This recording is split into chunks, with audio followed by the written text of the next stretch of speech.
My name is Carolina La Torre, and I will be the moderator for this session. This session is titled Slavery, We Must End It. Now, before we begin, I'd like to remind you that if you have any questions during the session, it would be for the best if you write it down so you don't forget it at the end. And as this is a youth town meeting, we'd like to ask any adults in the room to refrain from asking questions, as it is reserved for youth. Now, the session will consist of 20 minutes of speaking from our speaker and 25 minutes of questions and answers. Now, since this session is being recorded and we'd like to respect your privacy, please do not mention your name or school at any time. Now, our speaker is Mark Wexler. If any of you have read his biography, he is the co-founder of the nonprofit organization Not for Sale. And this organization, well, before he worked there, he was working with street children in Durban, South Africa.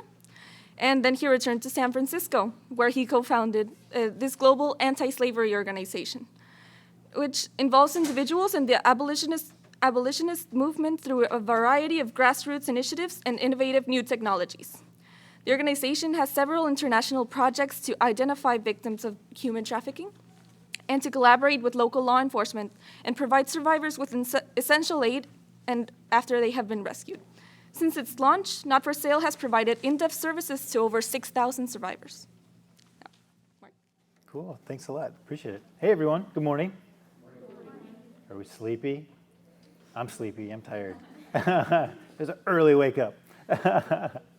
Thanks for spending some time with me today. I'm excited to hear from you about your experiences and how my 20 minutes might pique some interest for you. It's kind of crazy to think about the fact that here we are in 2015 now, and we're still talking about forced labor, human trafficking, and slavery. It's kind of crazy. I think it's crazy. I'll admit, my first year out in California, I lived up in San Francisco, was 1999, and I was shocked when I picked up the newspaper and I found out that there was a case of human trafficking in Berkeley, just across the bay from San Francisco, where it was discovered that there were over 550 women and girls who had been brought from India into Berkeley, first into a restaurant, and then from the restaurant, working in the fruits and vegetable fields of California, and then working in hotels and motels, and also the commercial sex trade, sex trafficking, in 1999. And I thought this was a one-off thing. This can't possibly be happening over and over and around the world. But sure enough, it is. In fact, it's a $150 billion a year industry. That's how I choose to look at it. Just to give you an idea as to how big that is, if you put Nike, you put Starbucks, and you put Coca-Cola together, traffickers make more money in a year than those three companies combined. It's a lot of money. It makes it the second leading crime in the world today. And there's now some new estimates, close to 35 million people who are held in bondage today. That's 0.5% of the entire world's population that's held in forced labor. Now, I'm going to give you just a little idea as to what this looks like. In a place like the United States, some prevalent forms of forced labor are some of the things I had talked about around Berkeley. There's all these different types of forced labor. People forced to work in restaurants. People forced to work as domestic labor within people's homes. And then there's also the commercial sex trade. And in places like northern Thailand where we work, there are cases in the fishing industry where people are forced to work in fishing boats. And if they get sick, they just push them off into the ocean. In northern Thailand where we have a project, there's many times there are children who are forced to work in creating clothes and also the commercial sex trade as well. In a place like Uganda, you may have heard about child soldiers. There are cases like child soldiering. I don't want to belabor it too much. I think if you want to learn a little bit more about human trafficking, it can be difficult. It's a very difficult thing to wrap your brain around and to learn more about. But I would recommend, we actually have a book called Not for Sale, and I'd recommend you give it a read because it balances both the very difficult things about human trafficking today, but also those who are fighting it. And I think it's important to also highlight those individuals and those organizations who are taking the time to fight this crime. I would say, though, that most of the people who are fighting the crime today were mostly nonprofits, were non-governmental organizations, and were volunteers. So if you think about what we're up against, again, this is about 30 million to 35 million people, and it's a $150 billion industry. And the people who are perpetrating the crime are really, if you think about it, they're business people. They're just trying to take a human life and sell it so that they can make money. They commoditize human life. Those of us who are fighting it, mostly the nonprofits, if we're lucky, we have about $100 million a year to fight this crime. So 100 million versus 150 billion. For me, that means we have to fundamentally rethink how we attack this crime. How do we use our respective skill sets? And this means you. How do you use your skill sets to participate in fighting human trafficking? It doesn't mean you have to grow up to being a nonprofit. It also means other things. What does it mean? And I think it was really highlighted this morning in the session. If you have other skill sets, you can contribute to change. And that is so true. Because I'm going to talk about how I'm a social justice geek. I'm going to admit that. I can admit it. I'm a geek. It's okay. If you're a geek, it's okay. But I'm also a business geek. I like to use business for good. And we're going to talk just a little bit about how you can use your different skill sets to create change. So if we need to reinvent the way we attack this crime, to me, there are two big things. Remember what we're up against. We're up against business people, and we have nonprofits. We have these two different worlds competing against each other. I feel like we need to do two things. We need to bring more talented people like yourself into this movement to fight human trafficking. We need more talented people, and we need capital or money. But it's chicken and the egg. Because if you need money, you need talented people. If you need talented people, you need money to pay them. So it's difficult. So I want to talk to you just a little bit quickly about how we're starting to try to crack this egg. And it starts in Lima, in Peru.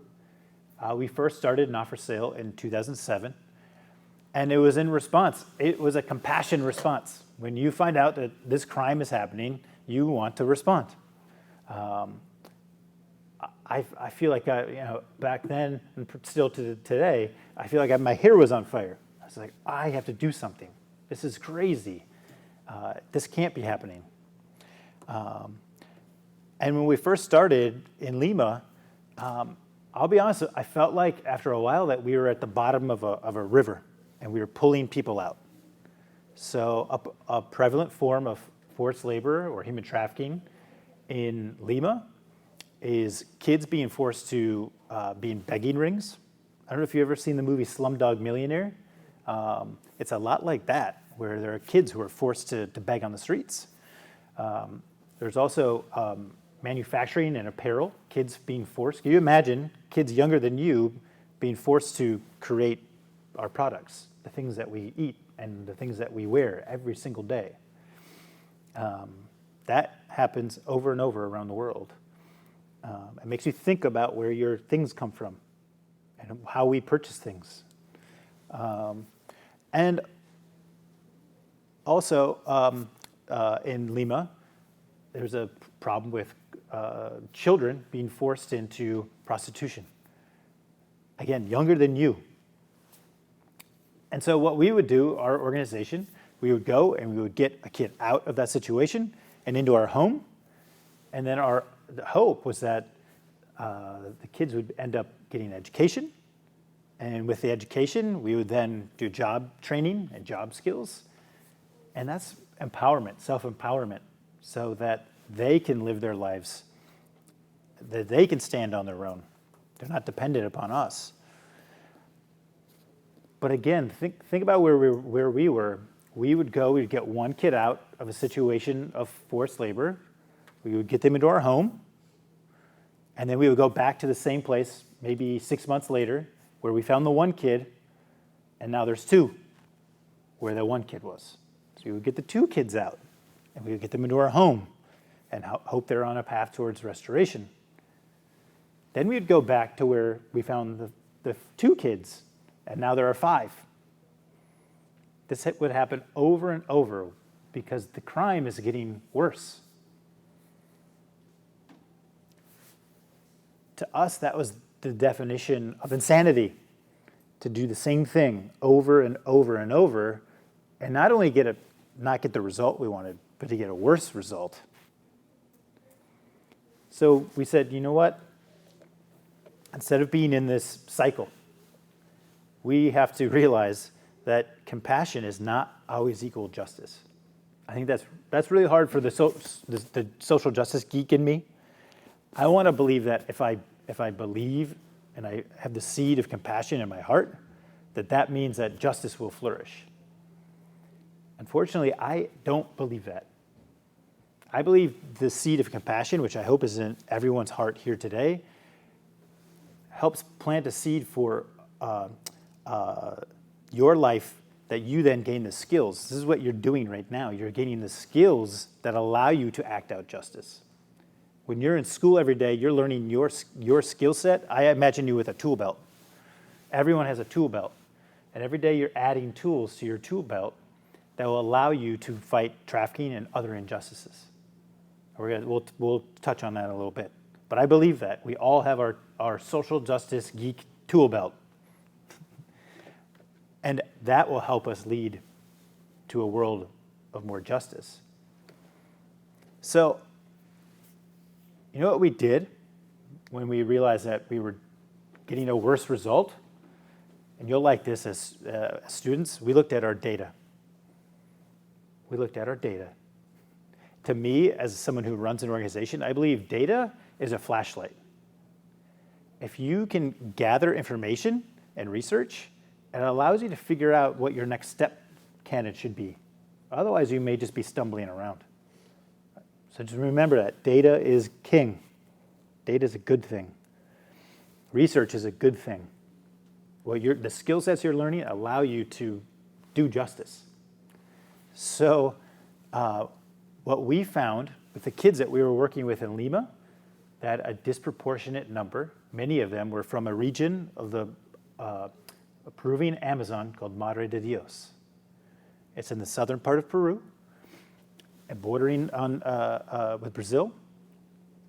And we went to Madre de Dios, and before we started anything, before we decided to create a project, we did a year study. Again, using some of the skill sets that we've gained through the years, through our education, we did a study in the region. And we wanted to know why kids from this region were ending up in Lima. And what we found through the research was that the planet was being destroyed, so the rainforest was being cut down. There was illegal gold mining, which was causing the water to be polluted. And an entire generation of people had moved from living off the land to the next generation, so they would farm and eat off the land, self-sustained. Within one generation, now 100% in the paid economy. So now they have to pay cash for their food. That caused such a disruption within that community. That's where traffickers were coming in and preying on that vulnerability of the people. And you find this everywhere you find trafficking. is that there are people who prey on the vulnerability of others. That's how this crime happens. If there's a vulnerability, people prey on that. I think we need to look at those vulnerabilities as opportunity to help people. That's the flip. That's what we need to be participating in. So what we did is with this research, we knew that we couldn't do this on our own. That, yeah, we wanted to create real change in the community, but to do so, it couldn't just be not for sale as a nonprofit. We realized that because this is an economic issue, that people need jobs, they need access to job training skills, that was going to be an important piece. And that was kind of an aha moment for us. We go, oh, we're also business geeks. So how do we harness those skill sets that we gained through the years to apply that to create opportunity in this region? And so knowing we couldn't do it on our own, we invited some of the top leaders within our network. A lot of them were business leaders, entrepreneurs, university professors. It was kind of a cross section of society. We had faith leaders, and we also had a baseball player. I don't know if anyone cares about baseball, but I do, way too much probably. So there's this baseball player for the San Francisco Giants. His name is Jeremy Affeldt. He's a relief pitcher, and he's kind of been a hero for the Giants the last two times they won the World Series. And Jeremy has been a huge supporter of Not for Sale for the last 5 years.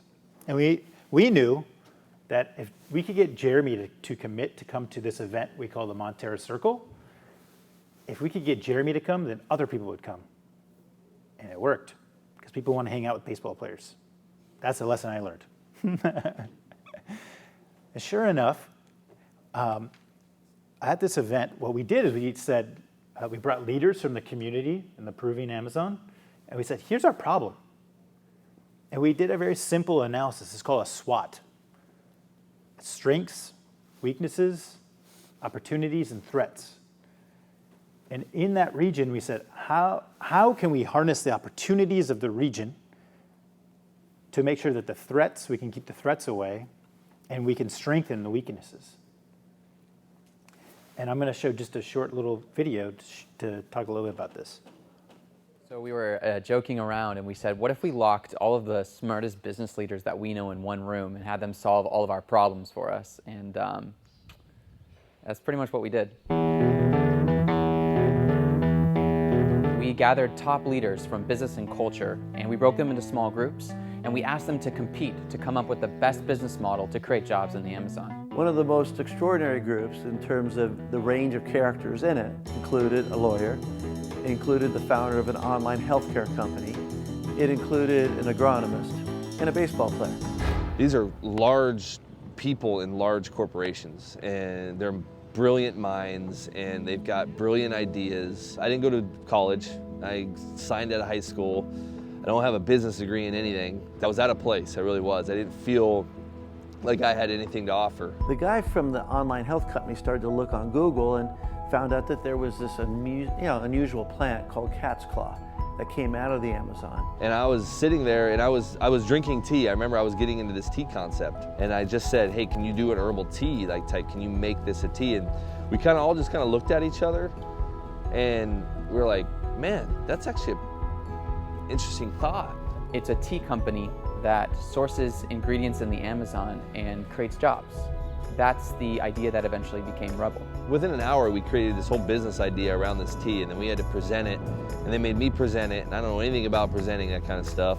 And Rebel won because it was so practical in creating jobs for the people in that region. It linked a consumer up with a producer, someone who wanted to be involved in changing the world with the people who most needed that change. The next thing I know, I'm getting stuff in the mail, and Dave asking me if I want to invest in the tea. And I actually was like, what tea? At first. And he's like, the tea idea you came up with. And I'm like, you're actually running with that? So now I got bragging rights. It was my idea,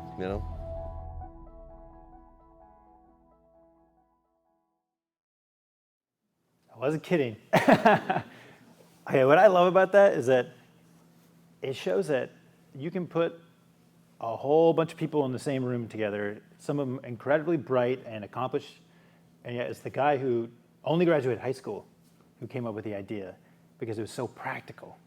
He's like, let's make this simple. How do we link communities together in a healthy way? Probably the biggest learning I've ever had through Not for Sale is a simple word, but it's really difficult. It's a simple word. It's called relationships. Relationships. And it's building a healthy connection between you and others, between your community and other communities. I'm almost done. It's time. Okay. I'm almost done. So within 18 months after that event, within 18 months, we had something that is called Rebel. It's a drink. So we had an opportunity to link the communities of the Peruvian Amazon to consumers who purchase products at even like Whole Foods, kind of the top-end markets here in the United States. Now, you can buy Rebel here in San Diego. It's in Whole Foods. In fact, if you go to rebeltonic.com, you'll see all the different stores you can buy it here in San Diego. And it's now in all Whole Foods west of Colorado. Now, why is this important? One, we're creating job opportunities in the regions in the Peruvian Amazon. And remember that slide where I said it's talent and capital, talent and money? Well, what we were able to do with Rebel is we were able to go get some of the top drink specialists in the world. Now they wake up every day trying to create the best drink ever. But in the wake of it, they're creating justice. There's the seed of their desire to be a part of Rebel is because of their compassion. But by actually modeling how to do business and social justice in a different way, we're creating the sustainability for the communities as well as Not for Sale. It's linking both the talent and the capital. Cool. Thank you very much. Yeah. Now, we will begin the question and answer period. Now, I do remind you all that as they are recording this session, please refrain from mentioning your name and your school. Any questions? Okay, I have some. Well, for example, how do you think people or youth such as ourselves can begin to assess our own cities, our own towns, our own community? Mm-hmm. Good question. So it's a bit tough because when you first learn about human trafficking, you kind of become suspicious of everyone. And that's not a healthy place to be because trafficking does happen even here in San Diego or Tijuana or San Francisco or Minnesota, where I'm from originally. It happens in our own communities. For example, we conducted a research study in San Francisco, the Bay Area, and we found that there are thousands and thousands of survivors of trafficking there. And so, yeah, sometimes it can plant maybe the wrong seed of suspicion, and I don't want that to happen. But there are things that you can be looking for. In fact, there's some resources if you're interested to learn more about what trafficking looks like in your community. We actually created this is a pretty old website, but it still has some good information on it. We call it slaverymap.org. And I just encourage you to just check it out. It's got different composite sketches of what some real cases of trafficking look like, even right here in San Diego, as well as other parts of the world. And you can learn through those cases kind of what trafficking looks like in your community and then how you might be able to identify it. There's another organization that does a lot of domestic work with survivors of trafficking. It's called Polaris Project. And if you just Google Polaris Project, you'll find they have a lot of information on their website about how you identify trafficking in your community. Yep. Have you been able to see the difference in the region from like less traffickers in the area? No. Oh, sorry, to repeat the question so that it will be heard as this session is being recorded. Yeah, so So, I can do it, so because I've got the mic. So thanks for the question. So the question is, have we seen trafficking decrease and less traffickers in the region, like in Peru? We still need to conduct some follow-up research on that. We've seen more people get jobs, definitely, and that previous to starting Rebel, Not for Sale, our footprint and our project there was able to help about 250 people in Madre-de-Dios. But because of Rebel, both through the job training and the actual employment, and then also through some of the other community level things we were able to do with some of the funding from Rebel, we've been able to touch nearly 7,500 people. So you can see where by putting the two together, it allows us to have a greater amount of touch points with people in the community. So yeah, absolutely. That's more on the at-risk side. On the trafficker side, we haven't been able to do research on that, so I don't want to say yes, but I want to say yes, but I can't say that definitively. So, Thank you. Yep. So obviously we know that all over the world there's different problems, like apart from this, from honor killings, there's poverty, there's hunger. But do you think that the United States should focus on this problem? Like, because we can't take all the problems in our hands because there are way too many. Yeah. But do you think that we should focus on this? Yeah, good question. So the question is, there's a lot of problems in the world, and why focus on this one? To me, trafficking is the lowest common denominator of crime. So the reason why trafficking happens is because all of those things that you just named off, whether it be lack of access to water or lack of access to jobs, malaria, disease, you name it, in a community where you see a breakdown on all of those fronts, that's where you see trafficking happen the most. And so for me, the reason why I think focusing on trafficking is important, because you start at because trafficking is happening, you're starting from the very root causes of all those other issues as well. And the way that you can fight trafficking in one community might be different from another. For example, in Uganda, where we had a project in 2010, the main thing there was making it easier for people to get access to water, but that was fighting trafficking. In the Peruvian Amazon, this example is, we need to create links to the marketplace so people could have jobs. That's one solution. But that's why I think it encompasses all of the issues. Yes, that's why I think trafficking is an important crime to be looking at, because it illuminates all these other issues as well. And I don't think it has to be a fight between, I'm for water rights and you're for human trafficking. To me, it's all one and the same thing. In fact, we kind of call that dynamic, where people are fighting, like, no, I want to save 1 million people. Well, go save 1 million people. That's a good thing. We call that co-opetition. So there are times, and I think a lot of people have a hard time thinking that nonprofits, that people want to do good, they fight each other. Oh, they do.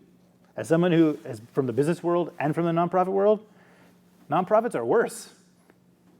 They're really difficult to work with because it's a zero-sum game. Because nonprofits are always hungry for more funding, and I get that. I understand that why. Because we don't have that much money. And so if I get money, then it must be that you're getting it and I'm not. That's kind of the perspective and the viewpoint on it.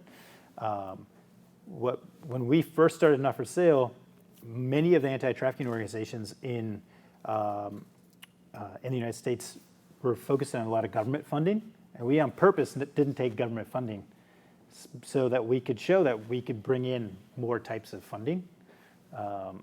And so, yeah, the co-opetition thing I think is important just to name that that competition does happen, but then it's finding the mutually beneficial, the things that you can meet on, where you can cooperate. Another example of that is in San Francisco, where we have a new project that's working with survivors of trafficking.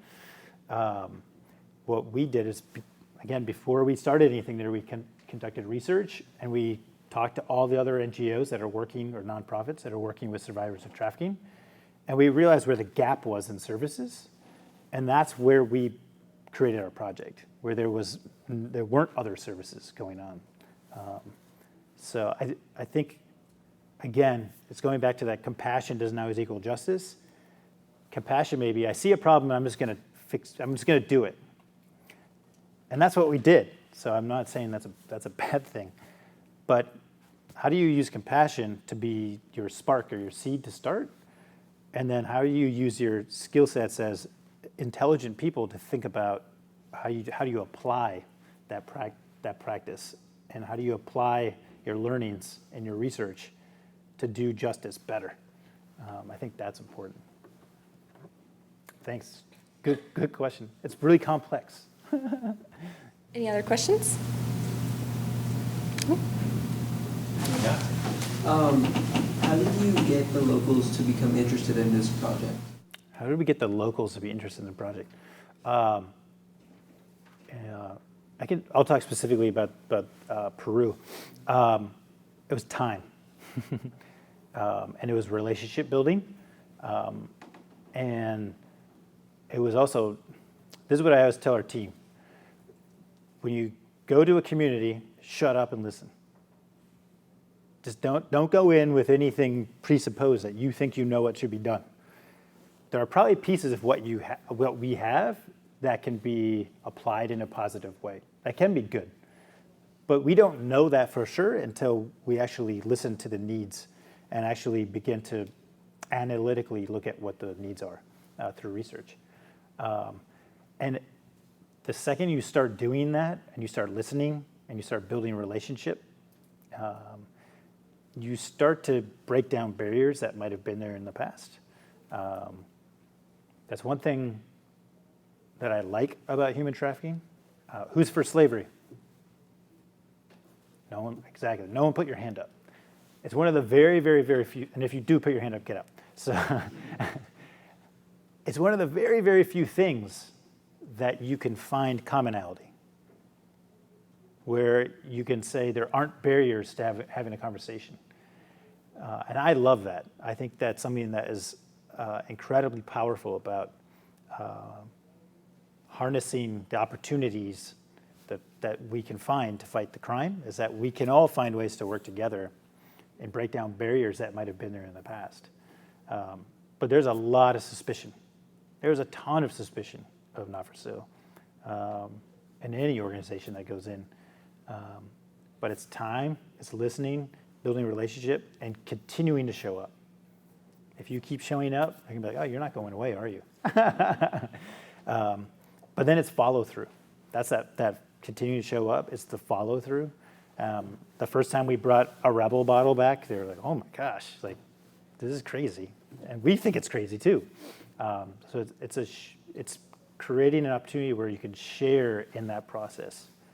So part of it is the ongoing storytelling. That might sound weird, but I think storytelling is part of it too, where you're constantly being able to explain why and then show the different steps along the way. I think that's really important. And to share that within your community of everyone, including the communities in the Peruvian Amazon, as well as people who want to buy products at Whole Foods markets. So it's another word that constantly comes to my mind is alignment. Because we're very it goes back to the finding commonality. To me, it's creating alignment between communities that might not have otherwise seen connections or alignment in the past. And I think that's really important. It's building the healthy relationships. And sometimes it's not us. Sometimes it has to be other people, or empowering other people in those communities. Long-winded answer, but great question. Yeah, absolutely. Yeah. Does anybody else have a question? I know that around the world there are a lot of communities that need help, but how do you decide which one to help first? Great question. We were just talking about this morning because trafficking is happening everywhere. To me, there's a couple of important pieces of that puzzle. We don't aspire to be some of the really large aid organizations like Red Cross or there's like Compassion International, or Catholic Relief Services. We don't aspire to necessarily be that, but we do want to find communities that, and this might sound really negative, and I don't want it to sound negative, it might come across that way, but because the crime of human trafficking is still relatively new to people, to us we feel like there needs to be, it almost has to be iconic, where people go, oh, yeah, I've heard of that. I've heard of trafficking in Thailand. And then you want to change the dialogue from, oh, yeah, I've heard of that negative thing, to, and here's what positive things we're doing to fight it, and here are some constructive justice systems that we're creating there. Because otherwise, I think people will get stuck in the negative. And I think I don't think if we equip each other with tools, that tool belt, then we're doing ourselves a disservice. We're actually paralyzing ourselves in some of that fear. So we try to find communities that might be iconic, so people go, oh yeah, that's trafficking. Because we still need to remember what trafficking is. And then it's finding the right partners on the ground. And that's a nonprofit partner, that's for-profit partners who can help with jobs and employment. And then also it's them being very upfront and honest that this was going to be a process. And it's the first 2 years we call it a pilot phase. And we expect certain objectives and goals to be met. And if they're not, then we can't invest more time and effort there. So we slowly transition out. Or we invest more time and effort to scale it up and look at these types of kind of more business-oriented projects to create opportunities in those regions. So yeah, it'd be great to be able to do this everywhere. Just like go everywhere and deploy this. But we only have about 45 employees globally and only 12 in our home office in San Francisco. So it's just not possible. But that was a great question. It's hard. That's really hard because you want to be able to go everywhere and do everything. But part of it is realizing your limitations. That's an important piece. Thank you. Any more questions? Okay, final question. Has your business over sympathy model inspired other organizations to change the way they're operating? Wow, yeah. Great question. So the question is, has our business model, business over sympathy, that's a good one, helped inspire other companies to think about how they conduct business? Yes, yeah. Probably the largest one is a partner of ours. They're called Juniper Networks. If you have a phone in your pocket, you have Juniper little nodes in there. They do the connectors and like the hardboard, the board of your phone. And when we started working with Juniper, they were not thinking about where they weren't thinking about it very well. The way they source the things that go in the product. So like the metals, they weren't really thinking about where they came from in their supply chain. And what we did is we helped them fundamentally rethink, based upon some of the practices that we've done, how they could create a healthier supply chain system. And long story short, they actually created a new system and a new approach that got rid of suppliers or manufacturers who didn't live up to a certain standard or code around how they treat their workers. And this is, I think, really important. What they found is when they started getting rid of the manufacturers and those who were creating some of their products, when they started getting rid of those who were not doing well with the labor practice, they started getting a better product. So you treat people well and you get a better product. I think so you might spend a little bit more money up front to treat people well, but in the long run, you're creating something that's better and consumers can feel better about as well. So yeah, good question. Yeah. Thank you for participating, and thank you to Yeah, Mark Wexler. thank you.